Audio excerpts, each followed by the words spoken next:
The city landfill cogenerational facility has been losing considerable money. If elected, how should the city address this situation? Okay. The cogen facility is something that has been an issue that I've talked about and other candidates have, and it is a drain on the city's budget. The city needs to get serious about its review of that contract, and we need to take whatever actions we can to try to get out of it or to put ourselves in a better financial position with it. I brought the agreements. I'm not going to get into them. I just brought them because I think some effort should be made to make this picture clear for people as to what is going on and what has transpired. Because it's been talked about, and usually I think what people understand is it's losing money, and we need to do whatever we have to get out of it, to change that situation, because it's bleeding the city. And it is part of our current financial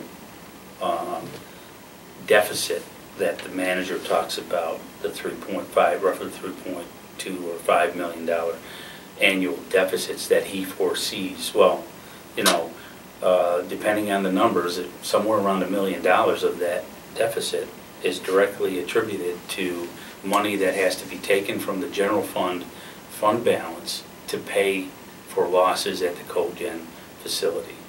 How did it start? You have an EPA study that was done. It's here. I have it. I'm not going to get into it in detail, but it's here. In the study, there are two parts to this one project. One was a digester, which foresaw bringing sludge from the sewage treatment plant and bringing sludge from other sewage treatment plants from outside the city into that particular aspect of the project. Result would be it would generate methane gas.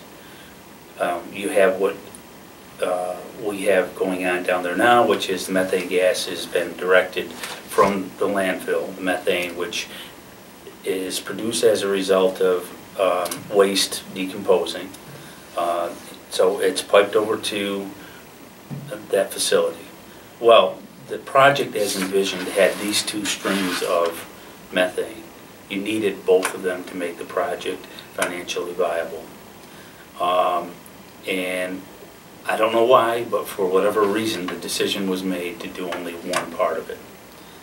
How anyone could think that we're going to pluck this aspect of it out with all the numbers, with the study, and that shows that you need both streams of methane gas, and we're going to make this financially viable with just this one stream of methane gas coming from our landfill. I don't know.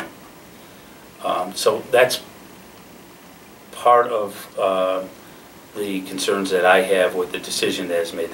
Not to mention the contract itself, when you read it, is totally one-sided. It's as if the city of Auburn is handing over the methane gas, not getting paid for it, and all we do is pay bills. And when these losses rack up, the city has to pay them. Now, I mentioned in one of the forums that this document is a report that Laura Pullman put out that shows, as of her leaving the city's employ on May 23rd, the cumulative losses at that facility. Those are her numbers, not mine. I didn't make this issue up. And there's a resolution based on this report. There's a resolution where the City Council took $2.5 million out of the general fund balance to cover losses associated with that operation. It brings up a lot of questions, though. First of all, according to city charter and according to public finance law, no fund should be operated at a negative balance. So for a long period of time, all of this money that was lost, that was paid was paid to CH Auburn got paid somehow without anyone reporting it, and with that fund operating at a negative balance. So there are many different aspects of this. What we need to do moving towards the future is to take a close look at that document, look at ways that we can try to get out of it or to try to change our financial situation. Right now you have a situation where you have three different aspects. In terms of the budget, you have three different budgets that are impacted by this. You have the landfill budget, which has a $100,000 appropriation for the extraction of the methane gas, equipment that's down there, and one full-time position is funded. It's roughly $100,000. It's funded there, but there's no corresponding revenue for the methane gas. So we have this methane gas, which is energy. There's a value. There's a dollar value. There's no revenue coming in. There's no corresponding revenue for that methane. So we have a $100,000 expenditure in the landfill fund. We have no revenue coming in, at least not recorded, coming in, not part of any budget for that. And then we have the utility fund itself, where we're seeing money just go out as a result of this contract. We pay all the bills.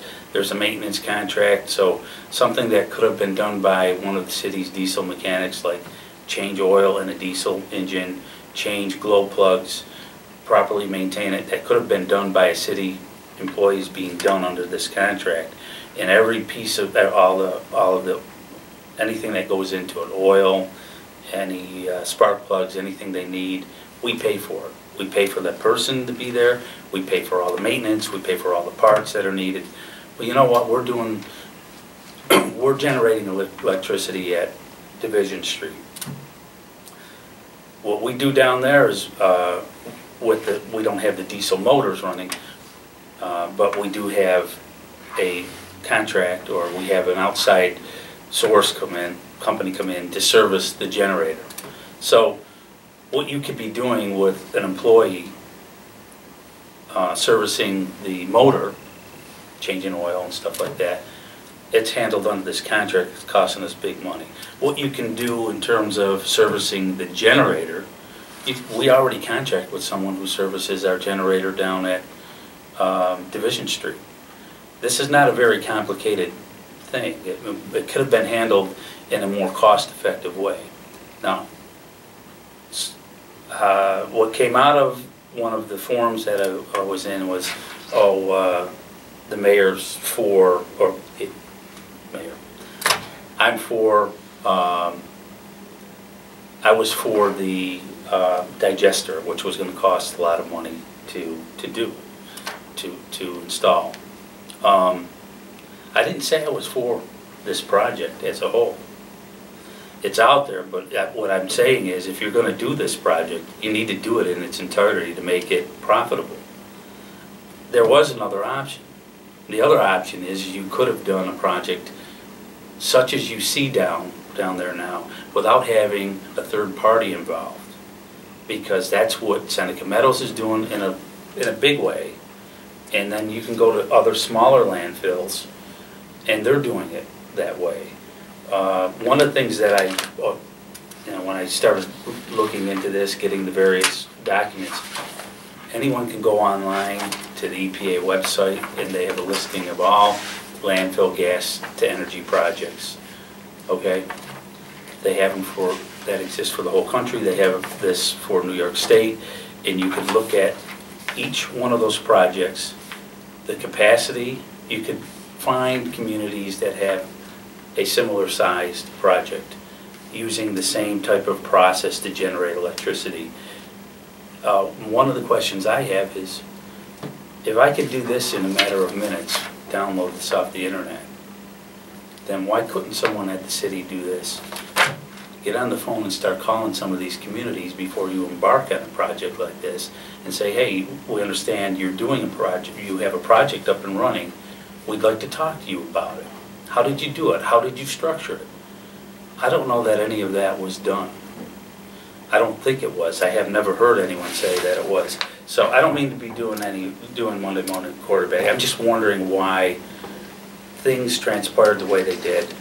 We're in a bad situation with this contract. It's a drain. It's not the only issue during this campaign. We just talked about fire department, staffing, reorganization. But it is a big issue.